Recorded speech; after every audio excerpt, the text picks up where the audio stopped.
going on, guys? We're coming back at you with another review, more or less personal opinion on my new vehicle that I picked up. So I got a 1999 Jeep Wrangler Sport, as you can see right here. This is the little guy. So before I show you the entire thing, this is going to be more or less my personal opinion on my ownership of the Jeep and what I think about it. This is my first Jeep ever.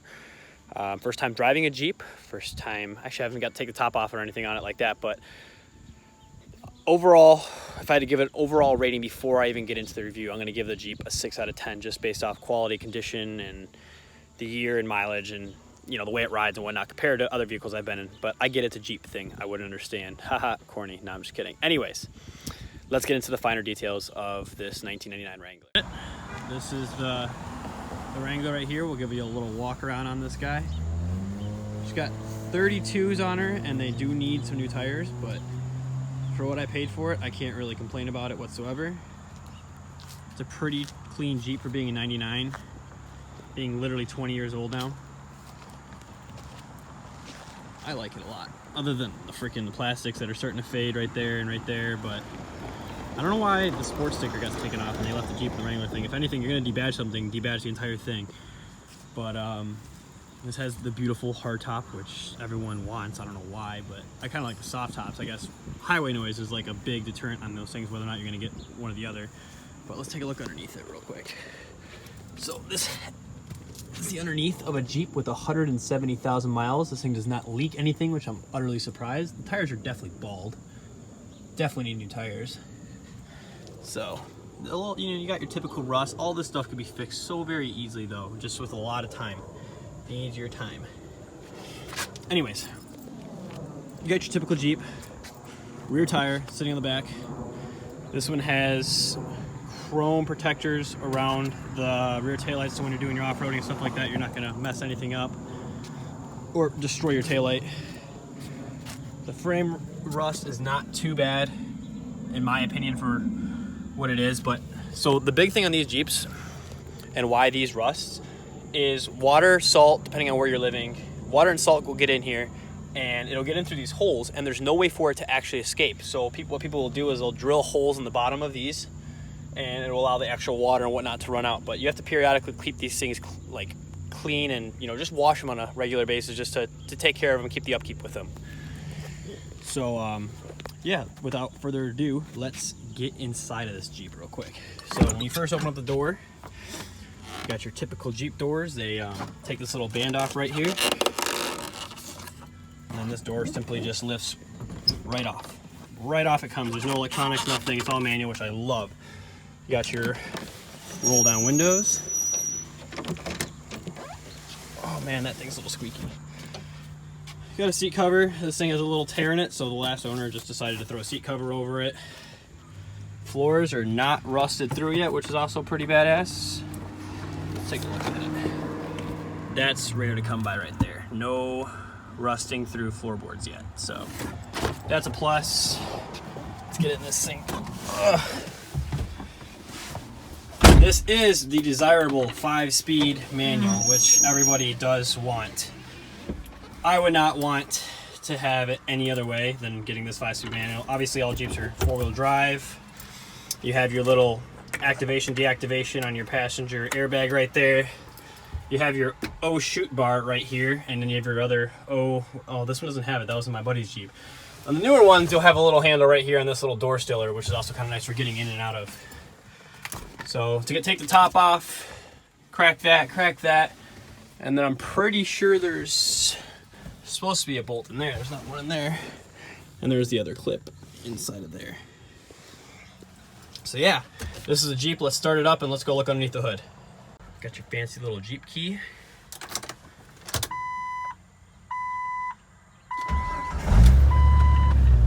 Starts up and purrs just like a Jeep. Before we get into the underneath the hood, I'll show you a little bit of the features. Here's your little headlight switch. Got your running lights and then your actual light switch.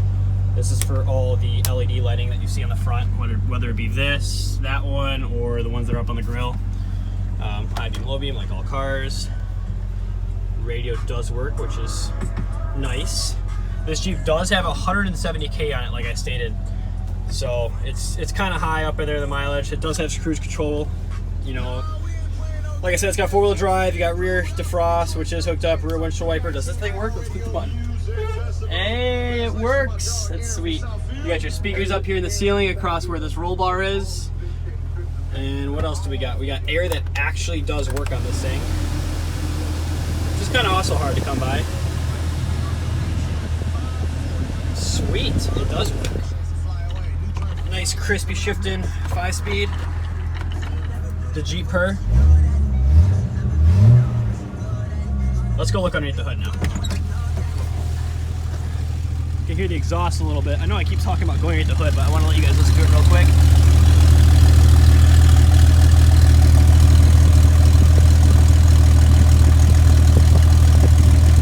Alright. Enough of all this fooling around. Let's go look underneath the hood now.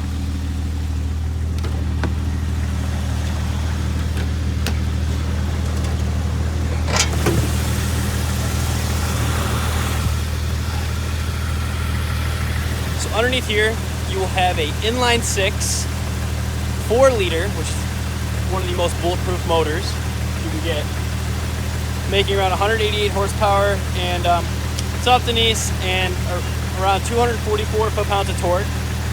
It is a solid motor, especially for off-roading. It's got good torque, low end, and whatnot. Hey, look, there's my mom in her funny little smart car. You're good. Go ahead. Just go over the grass real quick. In the middle of interrupted my review. My door was open on the Jeep. But yeah, like I was saying, pretty easy to work on. Inline 6, 4-liter, 180 horsepower, probably around 140 in this day and age because of how old it is. It has 170,000 miles on it. What you see right here is an external voltage regulator because on these Jeeps, the PCM decides to not want to communicate with the alternator, and then unfortunately, you have to replace the PCM, which could be a very expensive fix, costing upwards of like $250 to $300. What I simply did was just wiring this external voltage regulator, hooked it up to a power source, grounded it off, and then hooked it up to the back of the alternator. So now it communicates and you can control your voltage output, I guess you could say, from this little module. There's a screw in the back. You can go up and down with it. I have it set at 14.3 volts. Anywhere between 13.7 and 14.7 is where you want it to be at when a car is running. And that was really the only problem that I have with this Jeep. So I got this Jeep for $3,000. So I would say I got a pretty solid deal on it, all things considering, miles and all. It's got a brand new alternator, battery. Yeah, this is underneath the hood of a 1999 Jeep Wrangler, and most Jeeps from like the late 80s to late 80s, early 90s to I think like 2006 they were still making the inline 4s, like on the Rubicons and stuff like that. Also has a brand new radiator. So that's that. Simply just lock these little latches in. And your Jeep is, come on, one-handed. Good to go.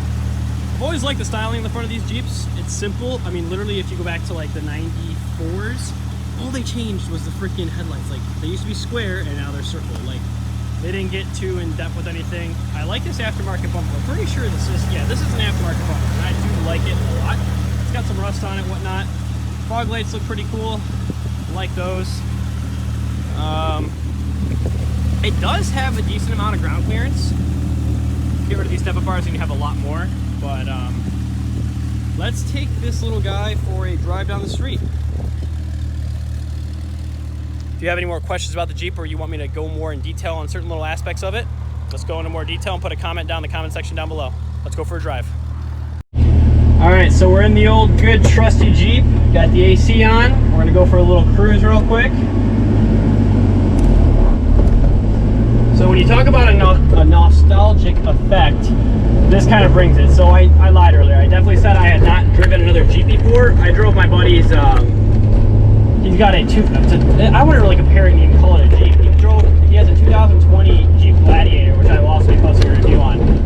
And that thing was freaking badass. It's a Jeep truck. Like, those things weren't even, besides the Comanche back in like 1980s, Jeep trucks haven't even been around, but back into this. So when you start driving one of these old Jeeps down the road, I don't know if you guys can really hear me too well, but it's a little bit, I wouldn't say rough of a ride. It sounds worse than it actually is.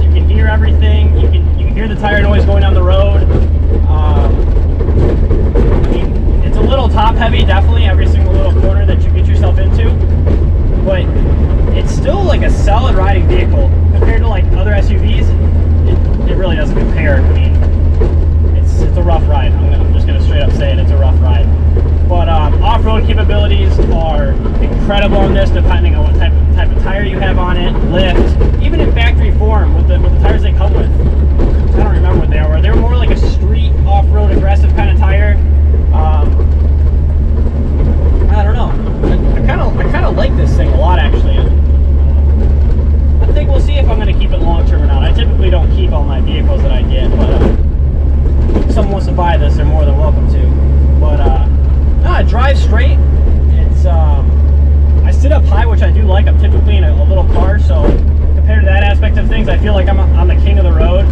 You can see like your typical, what kind of kids are driving these nowadays? You can see all your kids coming out of photography classes out in California, driving these little things from the top down and call themselves Jeep enthusiasts. I mean, anyone could be a Jeep enthusiast, but this thing all around is kind of cool. It's old, it's mechanical, you can hear all the noises.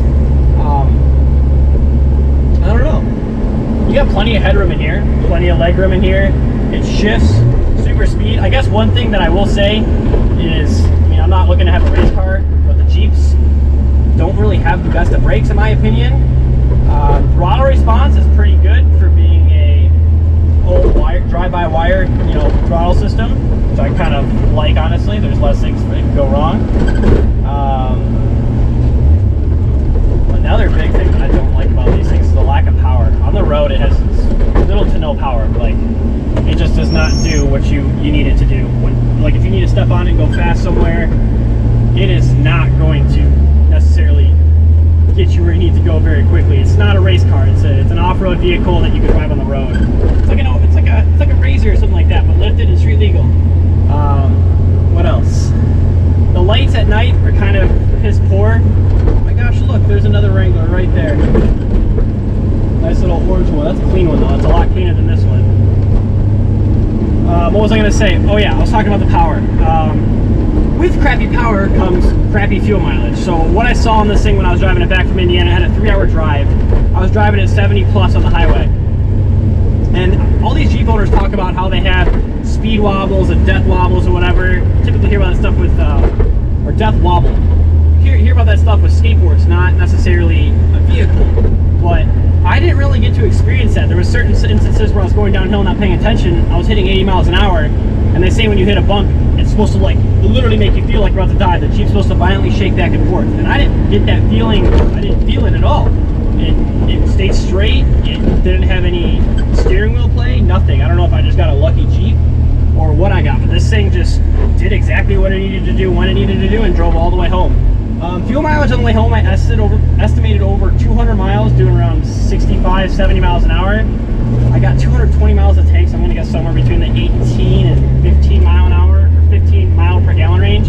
It's rated at 14 city and 17 to 16 highway, which for how underpowered it is and how big of a displacement motor this is, it's not too bad. I mean, don't expect to get really good gas mileage out of this. It's a great great car for a kid starting off in school or starting to learn to drive. Like, let's say you hit a shopping cart or something like that. It's not the end of the world. You got your steel and front and rear bumpers. You got side skirts on the side. You're not going to really be damaging it a whole lot. So you got your fog light switches. You got, I don't know, what else would I would say? The hardtop easily comes off. It's really secure in terms of like if it were to roll over, you have a full roll cage right here. All Jeeps come with it. A lot of cars come with it, but this one specifically, it's a very visible seen roll cage. No, it's just an all-around solid vehicle. If you never really experienced a Jeep, I recommend you get one. I mean, they're cool. They work. They're mechanically, there's not really much that can go wrong with them. And there's the aftermarket modification world for these things is just absolutely endless. Another cool thing that comes with a Jeep that doesn't come with any other vehicle out there that I'm aware of is this little thing.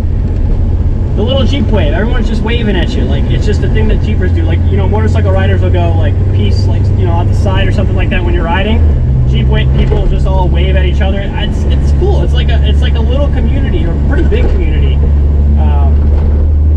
If I had to give this thing a score now after driving around, talking about it a little bit more, thinking about what I got this thing for price-wise, I would rate this thing a solid 8 out of 10.